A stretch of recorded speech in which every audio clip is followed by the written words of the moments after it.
पहला क्लास अर्थव्यवस्था का है। जहां से आवाज आ रही है माइक बंद कर लीजिए प्लीज, ठीक है।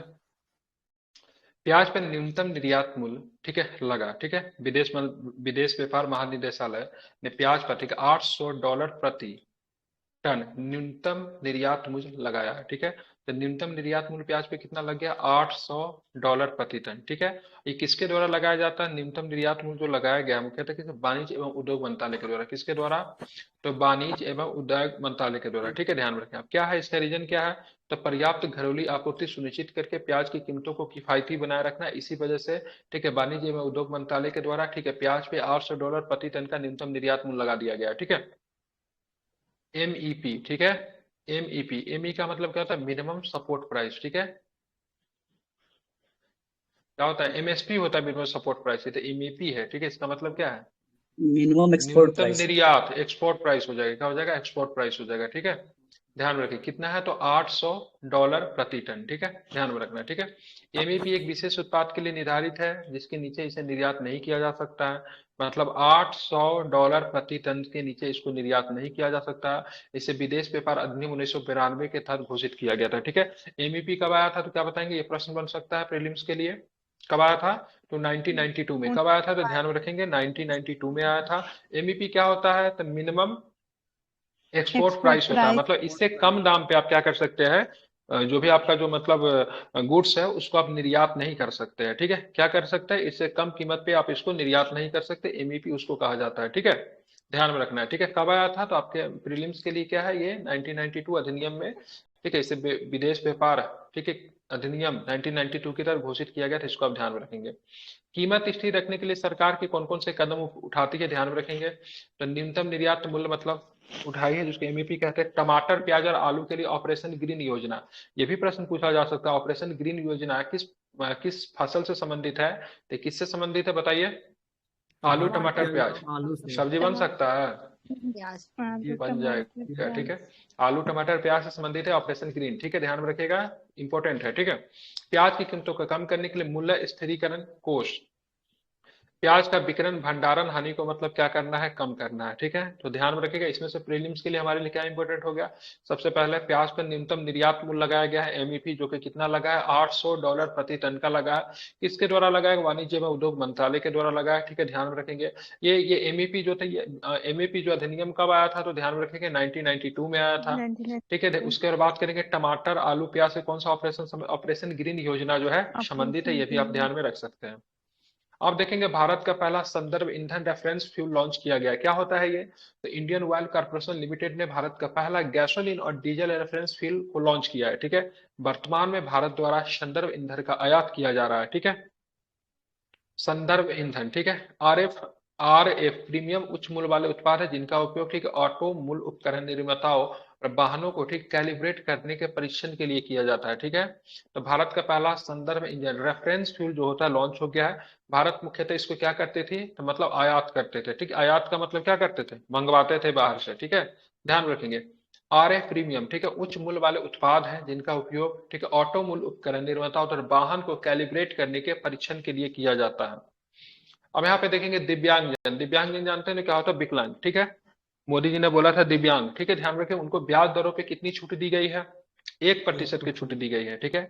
सरकार ने राष्ट्रीय दिव्यांग वित्त और विकास निगम के तहत, ठीक है, दिव्यांग को ब्याज दरों पे कितनी छूट दी है? 1% की छूट दी है। ये भी आपको ध्यान में रखने का। उद्देश्य क्या रहेगा? तो विकलांग व्यक्तियों के बीच वित्तीय समावेशन और बढ़ाना और आर्थिक सशक्तिकरण को बढ़ावा देना है, ठीक है। वित्तीय सहायता चाहने वाले दिव्यांग व्यक्तियों पे वित्तीय बोझ कम करना और जिम्मेदार पुनः भुगतान प्रथाओं को मतलब प्रोत्साहित करना। इसलिए अब ध्यान में रखना है, सरकार ने दिव्यांग जनों के ब्याज दर पे 1% की छूट दी है। बस आपको ध्यान में यही रखना है, ठीक है, और कुछ नहीं, ठीक है। वाणिज्य कोयला खदानों की नीलामी की गई है, ठीक है। कोयला मंत्रालय वाणिज्य कोयला खदानों की नीलामी का 8वां दौर शुरू करेगा। नीलामी के इस दौर में 5 राज्यों में कुल 39 खदानें पेश की गई। ये कहाँ कहाँ पे ये खदान है? तो ध्यान रखें, बिहार की बात करेंगे, झारखंड, महाराष्ट्र, उड़ीसा और पश्चिम बंगाल में, ठीक है। कितनी खदानें? तो 39 खदानें मतलब क्या की जाएगी? नीलाम की जाएगी, ठीक है। ध्यान में इसको रखना है। अब बात करते हैं और क्या है? भारत का अंतर्राष्ट्रीय व्यापार मेला, ये बहुत इंपॉर्टेंट है, ठीक है। वीवीआई है, ठीक है, याद इसको रखेंगे। प्रीलिम्स के लिए बहुत इंपॉर्टेंट है, सीधा सीधा एग्जाम में पूछ सकता है, ठीक है, प्रीलिम्स के पॉइंट ऑफ व्यू से। तो भारत का पहला अंतर्राष्ट्रीय व्यापार मेला, ठीक है, कहाँ पे हुआ है? तो दिल्ली के प्रगति मैदान में। बोलिए मेरे साथ सभी लोग, कहाँ पे? दिल्ली के दिल्ली के प्रगति प्रगति मैदान। मैदान में, ठीक है, ध्यान में रखें, इंपॉर्टेंट है, ठीक है। मेले का थीम क्या था? वसुधैव वासुदेव कुटुंबकम, वसुधैव। ठीक है, ध्यान में रखेंगे, ठीक है। ये वासुदेव कुटुंबकम एक तरह का उपनिषद से लिया गया, किस उपनिषद से लिया गया जानते हैं? महोपनिषद। महो मुंडू। उपनिषद से है, ठीक है, ध्यान में रखेंगे। महो उपनिषद से इसको उठाया गया है, ठीक है, ध्यान में रखेंगे, समझ गए। आप चलेंगे भागीदार राज्य कौन था, तो इसमें भागीदार राज्य बिहार और केरल है, इसीलिए मैं बोल रहा हूँ इंपॉर्टेंट है, ध्यान में रखेंगे। बिहार और केरल की बात करें, भागीदार राज्य है। अब फोकस राज्य में कौन कौन है, यहाँ पे पूछेगा, आप बोल देगा तो बिहार फोकस राज्य में था, ठीक है, लेकिन बिहार क्या है, भागीदार राज्य है। फोकस राज्य में बिहार दिल्ली, की जम्मू बात। कश्मीर, झारखंड, महाराष्ट्र और उत्तर प्रदेश, ठीक है। और भागीदार राज्य की बात करेंगे, बिहार और केरल था, गलती यहीं पे कराएगा, ठीक है। दे देगा सब। भारत अंतर्राष्ट्रीय व्यापार मेला के संदर्भ में निम्नलिखित कथनों पर विचार करें, ठीक है। भारत अंतर्राष्ट्रीय व्यापार मेला नई दिल्ली के प्रगति मैदान में हुआ। मेले का थीम की बात करेंगे तो वसुधैव कुटुंबकम था, ठीक है। भागीदार राज्य में दिल्ली, जम्मू कश्मीर, दिल्ली, जम्मू कश्मीर, झारखंड, महाराष्ट्र और उत्तर प्रदेश था। जबकि फोकस राज्य की बात करेंगे, ठीक है, तो बिहार और केरल था। निम्नलिखित में से कौन से कथन सही, एक दो सही है, दो तीन सही है, एक दो तीन सही है, फिर एक दो तीन चार सारे सही है, ऐसे प्रश्न बनेंगे, कौन सा सही है? एक दो। एक दो। एक दो सही है, क्योंकि मैंने यहाँ पे उल्टा कर दिया भागीदार राज्य को, और मतलब क्या किया यहाँ पे, फोकस राज्य को उल्टा कर दिया, ठीक है। फोकस राज्य। भागीदार राज्य कौन हो जाएगा? बिहार और ठीक है, केरल। बिहार और केरल, ठीक है। जबकि फोकस राज्य कौन हो जाएगा? दिल्ली, जम्मू जम्मू कश्मीर, जम्मू झारखंड, कश्मीर। महाराष्ट्र। ये मैं अभी भी कह रहा हूँ, रिकॉर्डिंग में बोल रहा हूँ, प्रीलिम्स में हूबहू पूछा जाएगा, ठीक है। चलिए, अब आते हैं सरकारी ई मार्केट प्लेस, ठीक है, सरकारी ई मार्केट प्लेस, ठीक है। गवर्नमेंट ई मार्केट प्लेस क्या था? सरकारी ई मार्केट प्लेस ने सकल व्यापारिक मूल्य में 2 लाख करोड़ रुपए पार कर लिया, ठीक है। जेम सभी केंद्र सरकार और राज्य सरकार के मंत्रालयों, विभागों, सार्वजनिक क्षेत्र की इकाइयों, ठीक है, और संबंध के लिए वस्तुओं और सेवाओं की खरीद के लिए सार्वजनिक खरीद पोर्टल है, समझ रहे हैं, एक तरह का सरकारी ई मार्केट प्लेस जो है ना, समझ जितने भी सभी केंद्र सरकार, राज्य सरकार के मंत्रालय, विभाग, सार्वजनिक क्षेत्र की इकाई के संबंध में वस्तुओं और सेवाओं के लिए खरीद के लिए एक सार्वजनिक पोर्टल है, ठीक है। तो इसने क्या किया है, इसने अपना सकल व्यापारिक मूल्य कितना पार कर दिया? 2 लाख करोड़ रुपया पार कर लिया है, ठीक है। स्किल्स ऑन व्हील्स, ठीक है, ये भी बहुत इंपॉर्टेंट है, स्किल ऑन व्हील्स, ठीक है, लॉन्च किया। क्या है ये? तो कौशल विकास और उद्यमिता मंत्रालय द्वारा लॉन्च किया गया। उद्देश्य रहेगा ग्रामीण युवाओं, विशेषकर महिलाओं को मूलभूत डिजिटल कौशल से लैस करने, ठीक है, और साथ में विशेष ध्यान देने के लिए, ठीक है, ग्रामीण व्यक्तियों के दरवाजे तक सीधे कौशल प्रशिक्षण पहुंचाना। मूलभूत कौशल प्रशिक्षण में आवश्यक डिजिटल कौशल शामिल होंगे, जिसके आधार पर डिजी लॉकर और यूपीआई सहित डिजिटल सार्वजनिक बुनियादी ढांचे के उपयोग पर जोर दिया जाएगा। अगले स्तर पर आगे बढ़ते हुए प्रशिक्षण में वित्तीय कौशल को शामिल किया जाएगा, ऋण, डेबिट, ऋण, क्रेडिट, बीमा, सिविल, और ठीक है, ईएमआई, ईएमआई के बारे में जानकारी और पहुंच प्रदान की जाएगी। ये बहुत ही बेसिक चीज है, ठीक है, बहुत ही बेसिक चीज है, लेकिन बहुत सारे लोगों को इनके बारे में कोई विशेष जानकारी नहीं है। तो ये आया है, इनके बारे में सभी लोगों को मतलब सारी चीजें मतलब क्या करना है, उपलब्ध करके मतलब क्या करना है, मुख्यतः जानकारी उपलब्ध करवाना है, ठीक है। ये लोगों के घर तक मतलब जाके, ठीक है, जानकारी उपलब्ध करवाएगा, इसलिए स्किल एंड वेल्स, ठीक है, वेल्स का मतलब घर तक जाना, ठीक है, समझ रहे ना, स्किल्स जाके दिया जाएगा, मुख्यतः क्या चीज का, वित्तीय स्किल्स दिया जाएगा, ठीक है। खास करके किनको देंगे? ग्रामीण व्यक्तियों के दरवाजे तक सीधे कौशल प्रशिक्षण को पहुंचाया जाएगा, ठीक है, विशेषकर महिलाओं को, ठीक है, ग्रामीण युवाओं को, ठीक है, मूलभूत डिजिटल कौशल से लैस करने पे विशेष ध्यान दिया, जैसे डेबिट कार्ड कैसे यूज करना है, डिजी लॉकर क्या होता है, यूपीआई क्या होता है, ठीक है, ऋण कैसे प्राप्त करते हैं, सिबिल स्कोर क्या होता है, ईएमआई क्या होता है, इन सब के बारे में उनको क्या करना है, जानकारी मतलब क्या करना, उपलब्ध करवाना है, ठीक है। भौगोलिक संकेत है, इनको जीआई कहते हैं। सबसे पहले जीआई के बारे में हम लोग कुछ जान लेते हैं। तो जीआई सबसे पहले बात करेंगे, जीआई सबसे पहले एक्ट आया था, जीआई एक 1999 में आया था। कब आया था जीआई एक? 1999 में आया था। जीआई को लेकर सबसे पहले बार बात करेंगे तो 2004 में मतलब क्या दिया गया था, तो पहला जीआई टैग दिया गया। किसे दिया गया था? दार्जिलिंग टी को सबसे पहला जीआई टैग दिया गया, ठीक है, 2004 में, ठीक है। जम्मू कश्मीर के किश्तवाड़ इलाके में उगाए जाने वाले केसर को जीआई टैग दिया गया है। ये मसाला जिसे स्थानीय रूप से कुंग, ये भी इंपॉर्टेंट है, ठीक है। जम्मू कश्मीर के किश्तवाड़ इलाके में उगाए जाने वाले केसर को स्थानीय रूप से मतलब क्या बोलते हैं, स्थानीय रूप से कुंग कहते हैं। इस बार 67 बीपीएससी में नहीं, 68 में केवरा पूछा था, 67 में पूछा था केवरा क्या होता है, जम्मू कश्मीर से ही होता है, ठीक है। केवरा, केवरा नहीं, केवरा बोलते हैं इसको, ठीक है। केसर यहाँ पे को एक, बोलते हैं। हाँ केसर, केवरा की मिट्टी टाइप का कुछ होता है, यहाँ पे केसर का एक टाइप्स होता है, जो कि एक मिट्टी भी है शायद, जिन पे शायद केसर उगाया जाता है, कि आई थिंक केसर को ही बोलते हैं। जो भी था केसर से संबंधित है, इतना ध्यान में रखना है। ये मसाला जिसे स्थानीय रूप से कुंग और अंतर्राष्ट्रीय राष्ट्रीय स्तर पे केसर के नाम से जाना जाता है, इस पृथक जिले में एक महत्वपूर्ण नकदी फसल है। तो ये भी प्रश्न पूछा जा रहा है, केसर कैसी फसल है, तो क्या बताएंगे? नकदी फसल है, ठीक है। नकदी बहुत फसल। महंगी आती है, पता है?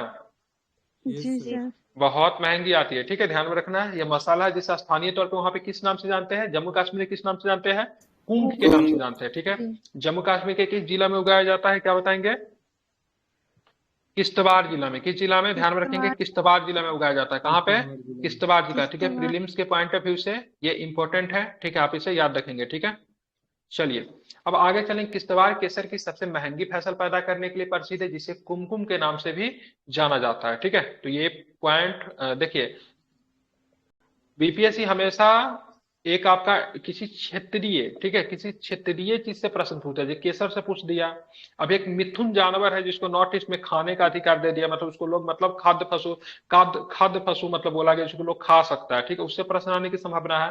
ठीक है, एक पशु से, एक क्या बोलते हैं, लोकल मतलब क्या बोलते हैं, फसल वगैरह से हमेशा प्रश्न पूछा है, ठीक है। इस बार अभी तक दो तो मुझे मिल गया। एक ये कुंग मिल गया जो कि केसर को कहते थे, एक मिथुन मिल गया है जो कि नॉर्थ ईस्ट में उसको खाद्य फसल के पशु के तौर पे दर्जा दिया गया है, ठीक है। तो ऐसा प्रश्न एक न एक आता है, ये 100%। मध्य प्रदेश में सर। अब नहीं, नॉर्थ ईस्ट में दिया गया मिथुन को। और नॉर्थ ईस्ट। एक तरह का, क्या बोलते हो, भैंस बोलेंगे कि गाय बोलेंगे, किसी, हाँ, गाय टाइप का एक प्रजाति होता है नॉर्थ ईस्ट के। उसको खाद्य पशु का दर्जा दिया गया, मतलब उसको लोग खा सकते हैं, ठीक है। यस। गूगल कीजिए ना, मिल जाएंगे। आरबीआई का अभ्युदय बैंक को जब्त कर लिया है, ठीक है। आरबीआई ने किस बैंक को जब्त कर लिया? अभ्युदय बैंक को जब्त कर लिया, ठीक है। खराब शासन मानक की वजह से यह कार्रवाई बैंकिंग विनियम अधिनियम 1949 के तहत की गई, ठीक है, ध्यान में रखेंगे, ठीक है। तो इसी के साथ, ज्यादा नहीं था, मैं एक बार फिर से सबको रिपीट कर दे रहा हूँ ताकि आपको फैक्ट याद हो जाए। बोल दे रहा हूँ, आप लोग सुन लीजिएगा, ठीक है। सबसे पहले प्याज पे मतलब क्या क्या न्यूनतम निर्यात मूल्य लगा दिया, ठीक है। न्यूनतम निर्यात मूल्य क्या कहता है? न्यूनतम निर्यात निर्यात मूल्य ये कहता है इतनी, इससे कम में आप क्या कर सकते हो, निर्यात नहीं कर सकते हो, ठीक है। मतलब विदेश व्यापार करने के लिए भी मतलब एक निर्यात वैल्यू होता है, तो आप इसमें इंपोर्ट कर सकते हो, एक्सपोर्ट कर सकते हो, ठीक है। $800 प्रति टन लगाया गया, किसके द्वारा? तो वाणिज्य एवं उद्योग मंत्रालय के द्वारा, ठीक है। आप चलेंगे बात करेंगे एमईपी, मतलब मिनिमम एक्सपोर्ट प्राइस जो होता है, वह एक्ट कब से संबंधित? 1992 से संबंधित है, इसको आपको ध्यान में रखना है, ठीक है। समझ गए? एक्ट किस में? हाँ, जी सर। ऑपरेशन ग्रीन योजना जो है टमाटर आलू प्याज से संबंधित है। भारत का संदर्भ ईंधन रेफरेंस फ्यूल को लॉन्च कर दिया गया है। पहले मुख्यतः भारत इस पे निर्यात पे पहले निर्भर था। दिव्यांग जनों के 1% छूट दी गई है ब्याज में। वाणिज्य कोयला खदानों की नीलामी होगी, 39 खदानों की नीलामी होगी। बिहार, झारखंड, महाराष्ट्र, उड़ीसा और पश्चिम बंगाल में होगा। बिहार इंपोर्टेंट है, ठीक है, बिहार के पॉइंट ऑफ व्यू से। आगे चलेंगे तो और क्या प्रश्न था हमारा, ठीक है। भारत अंतर्राष्ट्रीय मेला, जिसका दिल्ली के प्रगति मैदान में हुआ है। वसुधैव कुटुंबम की बात करेंगे, मेला का थीम था। भागीदार राज्य की बात करेंगे, बिहार और केरल था, जबकि फोकस राज्य की बात करेंगे, दिल्ली, जम्मू कश्मीर, झारखंड, महाराष्ट्र, उत्तर प्रदेश, ठीक है। सरकार का मार्केट प्लेस, सरकारी ई मार्केट प्लेस, जिसको जेम के नाम से जानते हैं, इसने 2 लाख करोड़ रुपए को पार कर लिया सकल व्यापारी मूल्य। काम क्या करती है? तो ये मतलब जितने भी केंद्र सरकार होते हैं, राज्य सरकार के मंत्रालय के विभाग जो होते हैं, सार्वजनिक क्षेत्र की इकाई होती है, और संबंध के लिए वस्तु और सेवाओं का खरीद के लिए सार्वजनिक खरीद पोर्टल है एक तरह का। स्किल और व्हील्स क्या है? तो एक तरह का मतलब, ठीक है, किस एक योजना है, किसका योजना है? तो कौशल विकास एवं उद्यमिता मंत्रालय की योजना है। गांव तक पहुंच के लोगों को मतलब फिनेंशियल चीजें से मतलब उनको जागरूकता फैलाना है, ठीक है। भौगोलिक संकेतक जीआई की टैग की बात करेंगे तो ध्यान में रखिएगा किसे दिया गया है। जम्मू कश्मीर के किश्तवाड़ इलाके में उगाए जाने विशेष प्रकार के केसर को जीआई टैग मिला है। केसर एक नगदी फसल है, जम्मू कश्मीर उसको पुंग के नाम से जानते हैं, ठीक है, ध्यान में रखेंगे। किश्तवाड़ केसर सबसे महंगी फसल पैदा करने के लिए प्रसिद्ध है, जिसे कुमकुम के नाम से भी जाना जाता है, ठीक। अभ्युदय बैंक की बात करेंगे, एक बैंक था जिसको इसको खराब खराब शासन मानक की वजह से, ठीक है, आरबीआई एक्ट 1949, ठीक है, बैंकिंग विनियम अधिनियम 1949 के तहत मतलब इसको क्या कर दिया गया? जब्त कर लिया गया है, ठीक है, ध्यान में रखेंगे। समझ गए? Yes sir. जी जी। आप जो है हमारे क्या है,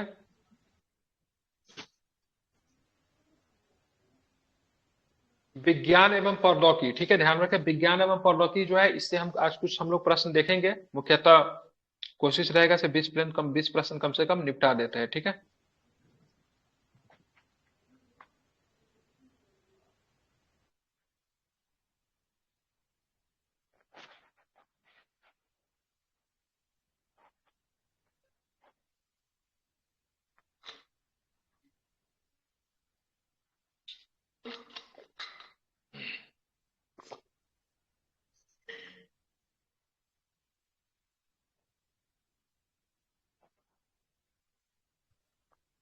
चलेंगे। चीन कर रहा है दुनिया के सबसे बड़ी दूरबीन का निर्माण, ठीक है। जितना भी बड़ा जो काम सब जो होता है वो चीन ही करता है, भले वो काम करे ना करे, लेकिन सब कुछ बड़ा बनाने में इसका कोई जोरा नहीं है, ठीक है। चीन क्या कर रहा है, दुनिया का सबसे बड़ी दूरबीन का निर्माण कर रहा है चीन। चीन घोष पार्टिकल्स, क्या बोलते हैं, GHOST, घोष पार्टिकल्स, ठीक है। चीन घोष पार्टिकल्स का पता लगाने के लिए दुनिया के सबसे बड़ी दूरबीन का निर्माण कर रहा है।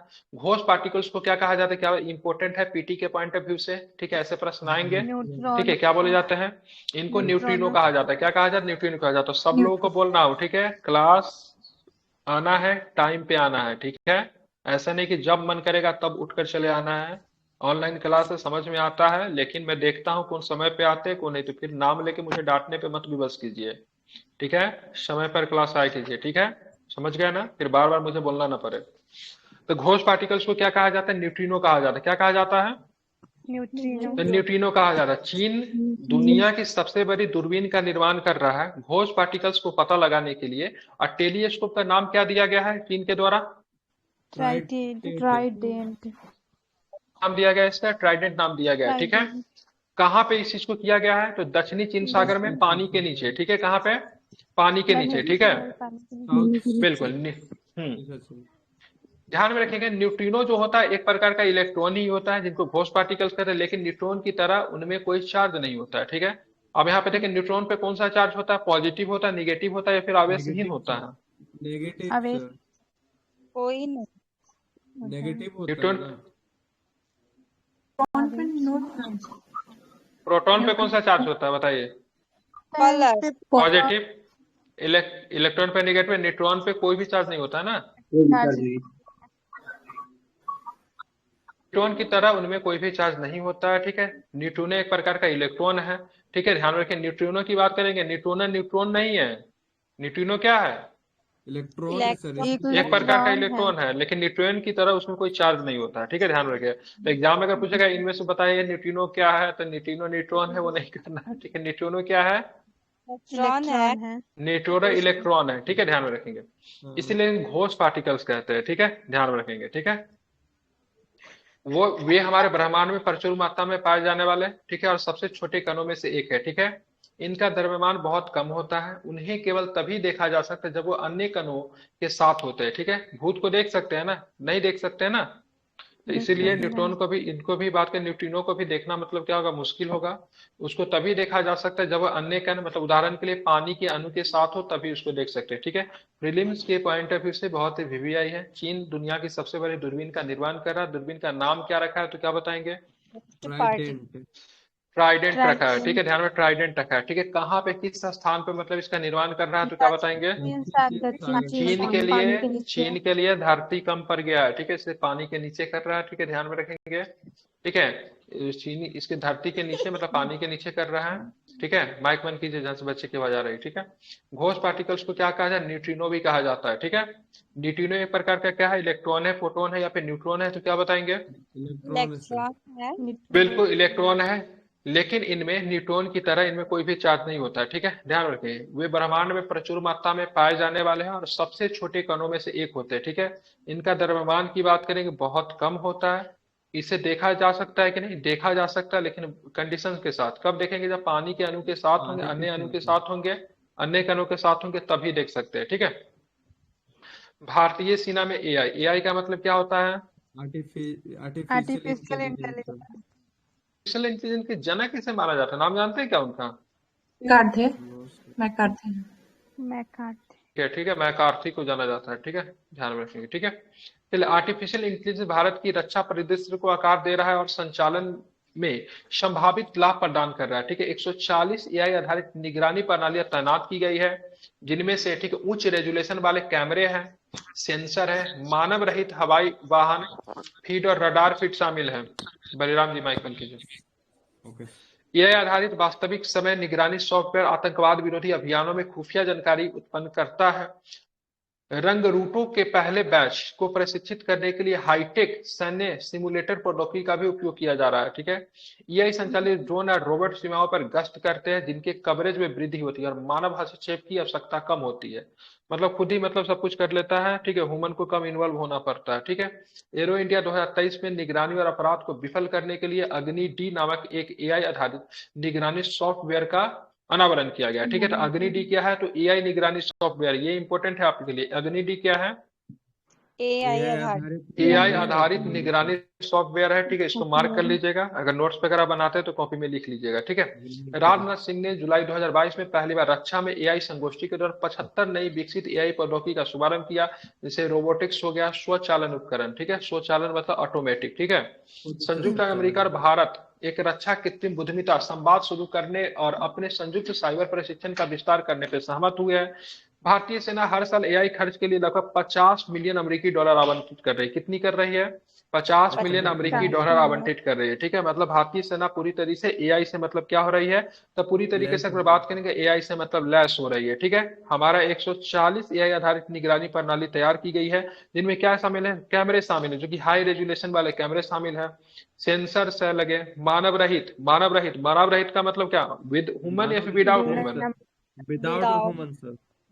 बिल्कुल बिना मानव के। ठीक है, हवाई वाहन, ठीक है, फीड, रडार, सब कुछ शामिल किया गया। ठीक है, पूरी तरीके से सेना को क्या बनाना है?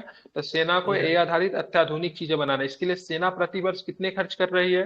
ठीक है, 50 मिलियन अमेरिकी डॉलर कर रही है। ठीक है, भारतीय सेना को एआई से लैस करने में कौन सा देश हमारा मदद कर रहा है? तो क्या बताएंगे, क्या बताएंगे? देश का नाम क्या है? बिल्कुल, अमेरिका मदद कर रहा है। बहुत सुंदर, वेरी गुड। ठीक है, आप चलेंगे, बात करते हैं अग्नि डी की। बात की क्या है? तो एआई आधारित निगरानी सॉफ्टवेयर है। ठीक है, इसको भी आप लोग ध्यान में रख सकते हैं। चलिए आप चलिए, रोमन स्पेस टेलीस्कोप 2027 में होगा लॉन्च। रोमन स्पेस टेलीस्कोप की बात करेंगे तो 2027 में क्या किया जाएगा? इसे लॉन्च किया जाएगा। मिल्की वे गैलेक्सी का पता लगाने के लिए नासा ने, ठीक है, नैन्सी प्रेस, ठीक है, ध्यान, मिल्की वे गैलेक्सी का पता लगाने के नासा ने, ठीक है, Nancy grace Roman space telescope 2027 launch किया जाएगा। ठीक है, ध्यान में रखेंगे। अब चलेंगे मिल्की वे गैलेक्सी का पता लगाने के लिए नासा के क्या नाम है? Nancy grace Roman space telescope को मतलब 2027 में लॉन्च करेंगे। पर्पस क्या होगा? तो मिल्की वे गैलेक्सी का पता लगाने के लिए। ठीक है, ध्यान में रखेंगे। आप चलते और क्या क्या चीज इसमें निकल कर आता है उसको भी जरा देखते हैं। इसे डार्क एनर्जी और डार्क मैटर के रहस्यों को उजागर करने के लिए, ठीक है, एक्सो प्लेनेट की खोज और छवि बनाने के लिए इंफ्रारेड, ठीक है, एस्ट्रोफिजिक्स और कई विषयों का पता लगाने के लिए डिजाइन किया गया है। ठीक है, नियोजित बात करें क्या है ये, तो इन्हें यहाँ पे जो लॉन्च जो किया जा रहा है उसमें क्या क्या चीजें और भी निकल कर आई वो भी जरा देखेंगे। इनमें देखने और क्षेत्र हबल इंफ्रारेड उपकरण पे 100 गुना अधिक है, जो कम अवलोकन समय के साथ आकाश में अधिक हिस्सों को कैप्चर करता है। इसमें 2.4 मीटर का टेलीस्कोप है, जिनका आकार हबल के समान है, लेकिन इसका दृश्य हबल से 100 गुना अधिक है। ठीक है, तो चलिए यहाँ पे ध्यान में रखना है, मतलब क्या क्या चीज करेगी? डार्क एनर्जी, डार्क मैटर के रहस्यों को उजागर करेगी। ठीक है, एक्सो प्लेनेट की खोज और छवि बनाने वाला इंफ्रारेड एस्ट्रोफिजिक्स, कई मतलब विषयों का पता लगाने की डिजाइन किया। ये आपका मेंस के लिए प्रश्न इंपॉर्टेंट बन जाता है। ठीक है, आईटी सेक्टर के लिए डार्क एनर्जी, डार्क मैटर जो है इंपॉर्टेंट है। ठीक है, मैं इसका नोट्स आप लोग को दूंगा। कोकीन के लत के विरुद्ध वैक्सीन विकसित की है। कोकीन समझते हैं ना आप लोग? ड्रग्स, क्या होता है? ड्रग्स होता है। ठीक है, तो कोकीन के लत के विरुद्ध मतलब क्या किया है? वैक्सीन को विकसित किया गया। ब्राजील के वैज्ञानिकों ने कोकीन के लत के लिए एक नई वैक्सीन, ठीक है, विकसित किया। उसका नाम क्या गया? प्रीलिम्स के पॉइंट ऑफ व्यू से इंपॉर्टेंट है। क्या नाम है इस वैक्सीन का? Coca vaccine. ठीक है, कोकीन के लिए कोका वैक्सीन, इतना याद ध्यान रखेगा। अगर दिमाग खराब होगा तो 4 गो 5 गो कोका लगा देगा, वो दूसरी बात है, लेकिन क्या है, कोकीन के लिए कौन सा वैक्सीन है? Coca vaccine. ठीक है, कैलिक्स कोका। ठीक है, बिल्कुल, यह कोकीन या क्रैक के नशे को रोकता है। ठीक है, कैलिक्स कोका एक प्रशिक्षित प्रतिक्रिया उत्पन्न करके कार्य करता है, जो रक्त प्रवाह में कोकीन अणुओं के जुड़ने के सक्षम एंटीबॉडी उत्पन्न करता है। ठीक है, इस बंधन प्रक्रिया का परिणाम स्वरूप कोकीन के अणु बढ़ जाते हैं, जिनसे उसे मस्तिष्क के, ठीक है, ठीक है। मेसोलेम्बिक प्रणाली में प्रवेश करने की कठिनाई होती है। मस्तिष्क का यह क्षेत्र आमतौर पर आनंद प्रेरक, ठीक है, न्यूरोट्रांसमीटर डोपामाइन जारी करने के लिए कोकीन के द्वारा उत्तेजित होता है। ठीक है। नती स्तन जो व्यक्ति टीका प्राप्त करते हैं उन्हें कोकीन के वांछित उत्साहपूर्ण प्रभाव को अनुभव नहीं होगा, जो संभावित रूप से उन्हें लत के चक्र को तोड़ने में सहायता करेगा। मतलब कोकीन की तरफ उनका ना उत्तेजना नहीं बढ़ेगी, मतलब इच्छा नहीं करेगा। ठीक है। तो किस जी देश सर। ने मतलब इसको लॉन्च किया, किस देश के वैज्ञानिक ने लॉन्च किया, तो क्या बताएंगे? ब्राजील। बिल्कुल ध्यान में रखना, ब्राजील के वैज्ञानिक के द्वारा लॉन्च किया। ठीक है, ध्यान रखें, ब्राजील के वैज्ञानिक के द्वारा क्या किया गया, लॉन्च किया गया। नाम क्या रखा गया कोकीन के लत के विरुद्ध वैक्सीन का, नाम क्या रखा गया है? गैलेक्सी कोका बिल्कुल, गैलेक्सी कोका वैक्सीन। ठीक है, वैक्सीन। ध्यान में रखेंगे। काम कैसे करेगी? ठीक है, तो ये गैलेक्सी कोका एक प्रतिरक्षा प्रतिक्रिया उत्पन्न करने का कार्य करता है, जो रक्त प्रवाह में कोकीन अणुओं से जुड़ने में सक्षम एंटीबॉडी उत्पन्न करेगा। ठीक है, ध्यान में रखेंगे। इस बंधन प्रक्रिया का परिणाम से कोकीन के अणु बढ़ जाते हैं, जिनके उनसे मस्तिष्क से, ठीक है, मेसोलेम्बिक प्रणाली में प्रवेश करने में कठिनाई होगी। मस्तिष्क का यह क्षेत्र आमतौर पर आनंद प्रेरक न्यूरोट्रांसमीटर डोपामाइन जारी, ठीक है, करने के लिए कोकीन का उत्तेजित करता है। ठीक है, चलिए। जी सर। हीमोग्लोबिन, हीमोग्लोबिन क्या होता है? हीमोग्लोबिन आपका रक्त में पाया जाता है ना। हीमोग्लोबिन की वजह से रक्त का क्या होता है, कलर होता है ना, क्या होता है? Yes red sir. कलर। और एक और भी काम क्या करता है, रक्त में ऑक्सीजन परिवहन करने का काम किसका होता है? हीमोग्लोबिन। हीमोग्लोबिन। पाया कि हीमोग्लोबिन का उपयोग केवल रक्त में ही नहीं होता है। एक नए अध्ययन से पता चला है कि चोंड्रोसाइट कोशिकाएं जो उपास्थि बनाती हीमोग्लोबिन बनाती है, या हीमोग्लोबिन निकाय बनाती है। ठीक है, पहले ये समझा जाता था हीमोग्लोबिन का उपयोग केवल लाल रक्त कोशिका आरबीसी द्वारा किया जाता है। ठीक है, लेकिन चोंड्रोसाइट में हीमोग्लोबिन ऑक्सीजन ले जाता है और उनके अस्तित्व के लिए आवश्यक है। चोंड्रोसाइट में हीमोग्लोबिन, ठीक है, ऑक्सीजन को संग्रहित करता है और आवश्यक पड़ने पर कोशिकाओं की इसकी आपूर्ति करता है। ठीक है, ये चोंड्रोसाइट, एक आधा चोंड्रोसाइट क्या होता है, तो कोशिकाएं कोन्ड्रोसाइट जो से वो सब उसका इंग्लिश से हिंदी का मतलब क्या होता है? इंग्लिश है। ठीक है, एक कोशिकाएं जो उपास्थि बनाती है, ठीक है, उसमें भी आपका हीमोग्लोबिन का काम होता है। ठीक है, ये चोंड्रोसाइट कभी सुनो नहीं। कोन्ड्रोसाइट। ठीक है, क्या होता है, कोशिकाएं जो क्या बनाती है, उपास्थि बनाती है। ठीक है, इसमें भी आरबीसी का काम होता है। ठीक है, सॉरी आरबीसी बोला, हेमोग्लोबिन का काम होता है। केवल रक्त में नहीं होता है, किसमें भी होता है, तो कॉन्ड्रोसाइट में भी आरबीसी का उपयोग होता है। ये भी आपको ध्यान में रखेंगे। ठीक है, जी सर। अतिरिक्त जानकारी देख लेते, ये कैसे रुकू क्या? साइड जो कोशिका होता है वो शरीर के कौन से भाग में पाया जाता है? मुझे नहीं जानकारी, बताइए आप। कॉन्ड्रोसाइट कहाँ मिलता है? कोन्ड्रोसाइट ठीक, लिगामेंट पे मिलेगा। ठीक है, साइंस सेल में ज्योग्राफी तो को उतना मिलेगा डीप नॉलेज। कॉन्ड्रोसाइट। सेल में है तो सेल सभी जगह है, सभी जगह रहेगा। देखिए, कोशिकाएं जो उपास्थि बनाती है, ठीक है, उसमें है, ठीक है, हेमोग्लोबिन बनाती है। ध्यान में, करंट का क्वेश्चन है, इसको करंट के पॉइंट ऑफ व्यू से पर है। ठीक है, विशेष इसमें बायोलॉजी के क्लास ना बनाए, बाकी हम लोग देख लेंगे बाद में। ठीक है, बस इतना ध्यान में रखें, हेमोग्लोबिन केवल आरबीसी में ही नहीं होता है, बाकी कॉन्ड्रोसाइट जो भी कहेंगे, कोशिकाएं जो उपास्थि बनाती है, उसमें भी आरबीसी का रोल होता है। ठीक है, चलिए और चलेंगे यहाँ पे। बाकी साइंस का बहुत ज्यादा डीप जानकारी मुझे नहीं है। ठीक है, आप हिस्ट्री, पॉलिटी, आईआर हो गया, करंट अफेयर्स हो गया, मैं बहुत अच्छा पढ़ाता हूँ। साइंस और आपका ज्योग्राफी सेक्शन जो है, मैं बस आपका करवा दूंगा। ठीक है, मतलब जितना जरूरी है उतना करवा दूंगा, उसमें अथाह जानकारी मेरे पास नहीं है। ठीक है, चलिए बात करें, ये कशेरुक प्रणालियों के आरबीसी में मौजूद होता है। ठंडे पानी की बर्फीली मछलियों को छोड़कर सभी कशेरुकीय जीव हीमोग्लोबिन के माध्यम से ऑक्सीजन का परिवहन करते हैं। ठीक है, ध्यान रखेंगे। तो ठंडे पानी की बर्फीली मछलियों को छोड़कर जितने भी जीव जो होते हैं ना, कशेरुकीय जीव, हीमोग्लोबिन के माध्यम से ऑक्सीजन का ही परिवहन करते हैं। ठीक है, हीमोग्लोबिन अस्थि मज्जा में कोशिकाओं का विकसित होता है, जो आरबीसी बन पाता है। ठीक है, तो ये तो आपको पता है, ये बेसिक चीज था ये। आरबीसी को एरिथ्रोसाइट्स भी कहते हैं। फेफड़ों से शरीर के प्रत्येक कोशिका पे रक्त तक ऑक्सीजन पहुंचाता, पता ही आपको। लाल रक्त कोशिकाओं में श्वेत रक्त कोशिकाओं की तरह केंद्रक नहीं होता है। ठीक है, जिनमें वो आकार बदल सकती है और आपके पूरे शरीर में आसानी से, मतलब क्या कर सकती है, घूम सकती है। ठीक है, इतना बात तो आपको पता ही है। ठीक है, नैनो फोटोट्रेनिंग, क्या नाम है, नैनो फोटोनिक क्या नाम है, इलेक्ट्रॉनिक त्वरण, क्या है ये?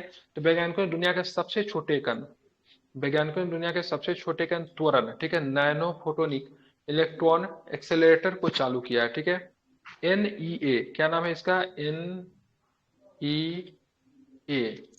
क्या होगा? नैनो फोटोटाइप इलेक्ट्रॉन एक्सीलरेटर, ठीक है। छोटी माइक्रोचिप होती है जिनमें एक तौर पर भी छोटी वैक्यूम ट्यूब होती है जो हजारों अलग अलग स्तंभों की बनी होती है। क्या होगा उद्देश्य, क्या होगा? ये एनईयू को लॉन्च करने का मतलब बनाने के पीछे कारण क्या है? तो कैंसर के लक्षित चिकित्सा उपचार में त्वरित इलेक्ट्रॉन द्वारा दी गई ऊर्जा का उपयोग करना होता है, ठीक है। एनईई लार्ज hadron कोलाइडर के समान है क्योंकि दोनों कणों को तेज करने के लिए एक चुंबकीय क्षेत्र बनाते हैं, ठीक है। ध्यान रखेंगे। कुछ विशेष जानकारी वो भी देख लेते हैं। कण त्वरक ऐसे उपकरण जो प्रकाश की गति के करीब उच्च गति पर, ठीक है, आवेशित कणों, ठीक है, आवेशित कणों, प्रोटॉन और इलेक्ट्रॉन को, ठीक है, गति देते हैं। वे पदार्थ बेहतर समझ, ठीक है, कण और परमाणु भौतिकी की खोज और एक्सरे और न्यूट्रॉन का उपयोग करने वाले विज्ञान के लिए मौलिक अनुसंधान के लिए भी आवश्यक है, ठीक है। उनके पास स्वास्थ्य, परमाणु निगरानी, भोजन की गुणवत्ता आदि से संबंधित अनुप्रयोग है। लेकिन सिंपल सा प्रश्न आपको जो ध्यान में रखना, जो कि आपके एग्जाम में आ सकता है, किस बीमारी के लिए है? नैनो फोटोनिक इलेक्ट्रॉनिक त्वरक जो होता है जिसको एनी बोलते हैं, ठीक है, nano photonic photon electron accelerator जो बोलते हैं, किसमें काम आएगा ये? कैंसरस सेल को कैंसर के लक्षित चिकित्सा उपचार में त्वरित इलेक्ट्रॉन द्वारा की गई ऊर्जा का उपयोग करेगा, ठीक है। कैंसर के रोग में ये काम आएगा, आपको बस इतना आपको ध्यान में रखना है, ठीक है। 3 क्वेश्चन और करेंगे, ठीक है। भारत की पहली उपग्रह आधारित गीगाबाइट इंटरनेट सेवा लॉन्च कर दी गई है। रिलायंस जियो ने भारत की पहली उपग्रह आधारित गीगाबाइट इंटरनेट सेवा प्रदर्शन किया है। गीगाबाइट इंटरनेट, हाँ बिल्कुल, गीगाबाइट इंटरनेट 1 गीगाबाइट प्रति सेकंड, ठीक है, जीबीपीएस, ठीक है, मतलब 1 सेकंड में 1 जीबी देगा स्पीड, ठीक है, या फिर 1000 एमबीपीएस तक डाटा प्रसारित करती है। क्या बात है, देखिए बस ये पेपर में ही लिखा हुआ, काम नहीं करेगा ये, इसका 5G तो 2G के जैसा काम करता है, ठीक है। एक मीडियम अर्थ ऑर्बिट, ठीक है, एक medium earth orbit satellite internet है, ठीक है। आमतौर पर सैटेलाइट इंटरनेट से कम इंटरनेट से कम पृथ्वी कक्षा उपग्रहों का समूह शामिल होता है, जैसा कि स्टारलिंक और वनवेब है। स्टारलिंक और वनवेब क्या है पता है ये से एलन मस्क का वेब है ना, स्टारलिंक की बात सैटेलाइट करेंगे, वेब है। स्टारलिंक की बात करेंगे किसका है? स्टारलिंक की बात करेंगे किसका है? तो एलन मस्क का है। और वन वेब में ना, वन वेब की बात की यूके की कंपनी का है, ठीक है। इसमें भारतीय एयरटेल का भी इसमें शेयर शामिल है, ठीक है। लेकिन ये किस तरह का इंटरनेट ये लोग उपलब्ध करवाता है, ठीक है, स्टारलिंक। और बात करेंगे वन वेब किस तरह का?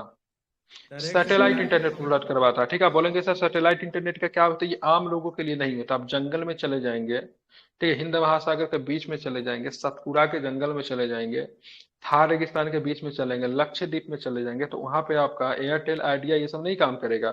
वहां पे आपको इंटरनेट से जुड़ना है, तो आपको कौन सा इंटरनेट काम करेगा? तो सैटेलाइट इंटरनेट काम करेगा। सैटेलाइट इंटरनेट दुनिया के किसी भी कोना में काम करेगा, ठीक है, समझ रहे हैं ना। ये इंटरनेट थोड़ा महंगा होता है। तो सैटेलाइट इंटरनेट में, ठीक है, स्टारलिंक और वनवेब जो था मार्केट लीडर था, लेकिन इसमें जियो भी अपना कूद गया, ठीक है। इसने कौन सा सर्विस लाइन? गीगाबिट इंटरनेट सेवा लॉन्च कर दी, ठीक है। ध्यान रखेंगे, जो कि मतलब कितना स्पीड देगी? 1 गीगा प्रति सेकंड या फिर 1000 एमबीपीएस तक डेटा प्रसारित करने में हेल्प करेगी, ठीक है। समझ गए? जी सर। स्टारलिंक ने गलती किया था, भारत सरकार से बिना लाइसेंस लिए ही, ठीक है, भारत में अपना बेचना शुरू कर दिया था। फिर भारत सरकार ने डांट फटकार लगाया, तो फिर मतलब इनको वापस करना पड़ा, ठीक है। कितना? तो लगभग समझिए 15 से 20 हजार रुपया प्रति महीने आपको देने पड़ सकते हैं, कम से कम। सबसे सस्ता की बात कर रहा हूँ, ठीक है। 15 से 20 हजार रुपया प्रति महीने दे सकते हैं सर्विस को लेने के लिए। $99 में सर लॉन्च किया था। कितना लॉन्च किया था?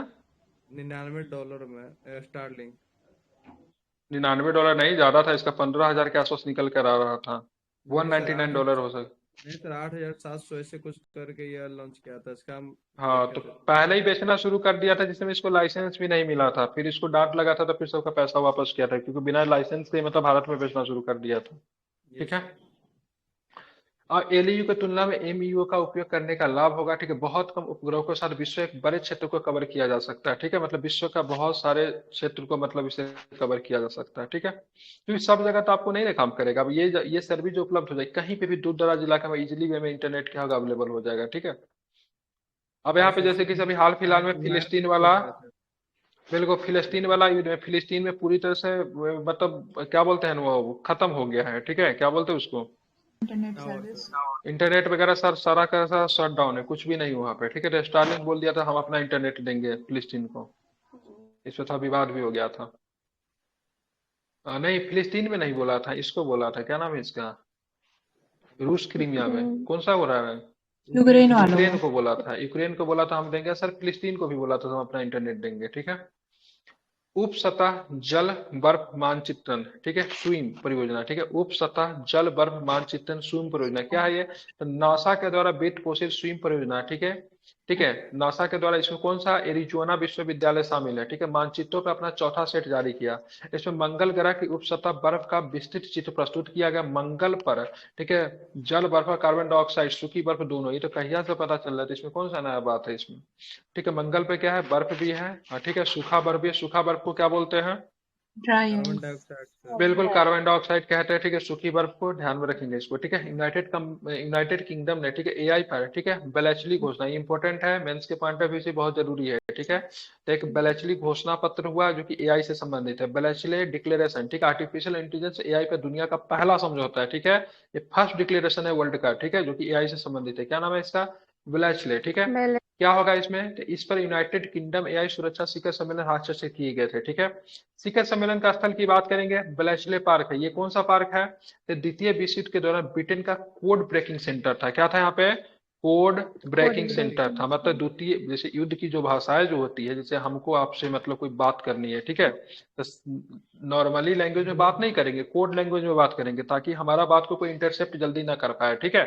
तो क्या होता है, जो दुश्मन देश के जो भाषा को इंटरसेप्ट करने के लिए हर के समय मतलब एक टीम होता है जो कि कोड लैंग्वेज को इंटरसेप्ट करते हैं, ठीक है। इसी के लिए मतलब ब्लेचले जो था द्वितीय विश्व युद्ध के समय में, ठीक है, कोड लैंग्वेज को ब्रेकिंग सेंटर था ताकि उसको इंटरसेप्ट किया जाए, ठीक है। तो ये भी इंपॉर्टेंट है, ब्लेचली पार्क है, ठीक है। कौन कौन इसमें शामिल था? मेरा प्रश्न क्या है, ब्लेचले घोषणा पत्र में क्या भारत शामिल था? हाँ शामिल की नहीं था? तो बिल्कुल भारत शामिल था। यूरोपीय संघ शामिल था, भारत शामिल था, अमेरिका शामिल था, ब्रिटेन शामिल था, चीन शामिल था, फ्रांस शामिल था, सऊदी अरब शामिल था, संयुक्त अरब अमीरात सहित 28 अन्य देश भी शामिल थे, ठीक है। यूरोपीय संघ में तो ऑलरेडी आपके कितने देश हो जाए? 27 देश तो ऑलरेडी आपके यूरोपीय संघ में ही है, ठीक है। उसके अलावा भी 28 अन्य देश भी शामिल थे, ठीक है। तो ध्यान रखें, भारत भी ब्लेचले घोषणा पत्र में शामिल था। दक्षिण कोरिया अगले 6 महीने तक मिनी वर्चुअल एआई शिखर सम्मेलन की सह मेजबानी करेगा, ठीक है। तो दक्षिण कोरिया, ठीक है, एक मिनी वर्चुअल एआई शिखर सम्मेलन की मेजबानी। वर्चुअल में मतलब क्या होगा? लोग उपस्थित नहीं होंगे, ठीक है, सारे के सारे मतलब क्या होगा? ऑनलाइन ही किया जाएगा, ठीक है। ये मानव कल्याण को बढ़ाने के लिए एआई की क्षमता के साथ साथ फ्रंटियर एआई सहित एआई द्वारा उत्पन्न जोखिमों को भी पहचानता है। फ्रंटियर एआई अत्यधिक सक्षम फाउंडेशन जनरेटर एआई मॉडल को संदर्भित करता है जिसमें खतरनाक अक्षमताएं हो सकती है जो सार्वजनिक सुरक्षा के लिए गंभीर जोखिम पैदा कर सकता है, ठीक है। आज का लास्ट क्वेश्चन, ठीक है, कार्बन नैनो फ्लोरेट्स क्या होता है? आईआईटी बॉम्बे के शोधकर्ताओं द्वारा बनाए गए कार्बन नैनो फ्लोरेट 87% दक्षता के साथ, ठीक है, आपतित सूर्य के प्रकाश को गर्मी में परिवर्तित कर सकता है, ठीक है। नैनो फ्लोरेट की उच्च दक्षता 3 गुणों को से आती है। क्या क्या होता है? वे सूर्य प्रकाश की 3 आवृत्तियों को अवशोषित करते हैं। अवरक्त हो गया, दृश्य प्रकाश हो गया, पराबैंगनी, तीनों के तीनों सूर्य से निकलता है, ठीक है। बात करेंगे कार्बन शंकु का आकार का, यह सुनिश्चित करता है कि बहुत कम प्रकाश वापस परावर्तित हो। ये पर्यावरण में उत्पन्न गर्मी को आसानी से नष्ट नहीं करते, ठीक है। इस तरह का होगा, कार्बन शंकु को होगा। किसने किया? नैनो फ्लोरोट्स को किसने बनाया? तो आईआईटी बॉम्बे ने बनाया, ठीक है। क्या काम करेगी? तो ये काम करेगी आपका, क्या करेगी? तो आईआईटी बॉम्बे ने शोधकर्ताओं द्वारा बनाए गए कार्बन नैनो फ्लोरोट्स के 87% दक्षता के साथ आपतित सूर्य के प्रकाश को गर्मी में परिवर्तित कर सकते हैं, ठीक है। ध्यान रखेंगे, ये सूर्य प्रकाश के तीनों आवर्ती कौन है? तीनों आवर्ती अवरक्त हो गया, दृश्य प्रकाश हो गया, ठीक है, और परावग्नि, ठीक है, तीनों पे मतलब क्या करेगी? अवशोषित कर सकती है।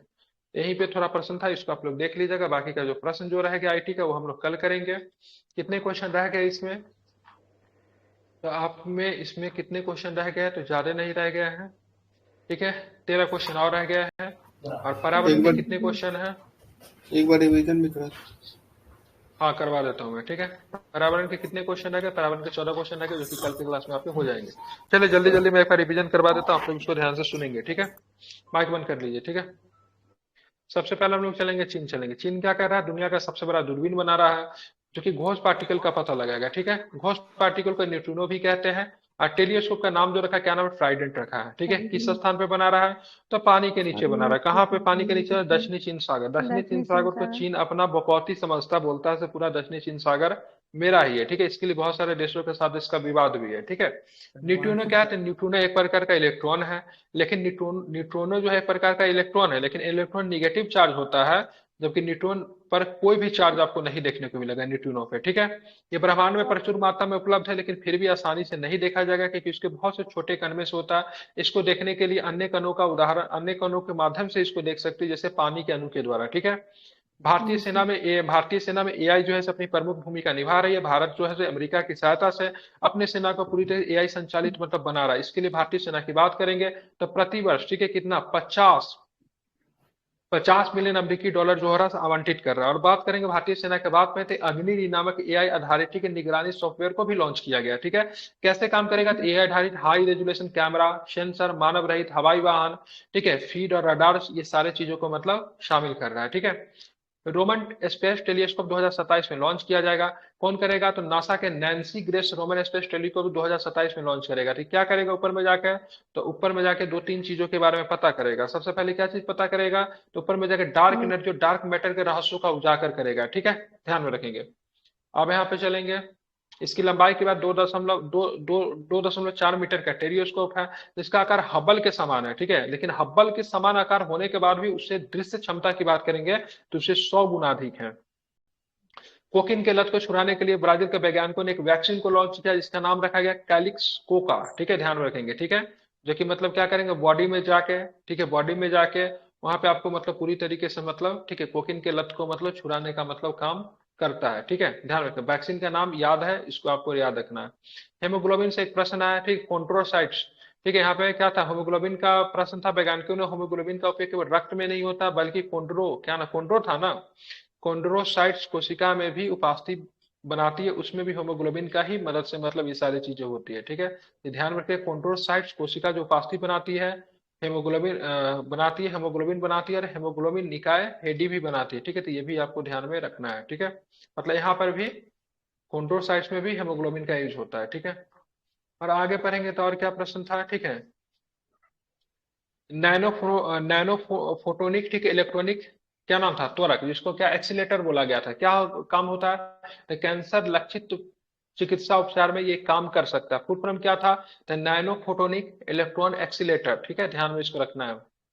भारत की पहली उपग्रह आधारित गीगाबाइट इंटरनेट को लॉन्च किया किस कंपनी के द्वारा, जियो के द्वारा लॉन्च किया गया, ठीक है। अब इस कैटेगरी में जियो जो है किसके बराबर आ गया, तो स्टारलिंक और वन वेब के बराबर आ गया, ठीक है। क्या है ये, तो सैटेलाइट इंटरनेट उपलब्ध करवाएगी, ठीक है। स्पीड कितना रहेगा, 1000 Mbps या फिर 1 गीगा, मतलब एक गीगाबिट मतलब 1 GB प्रति सेकंड मतलब स्पीड देगा, ठीक है। रिलायंस जियो के द्वारा लॉन्च किया गया, ठीक है।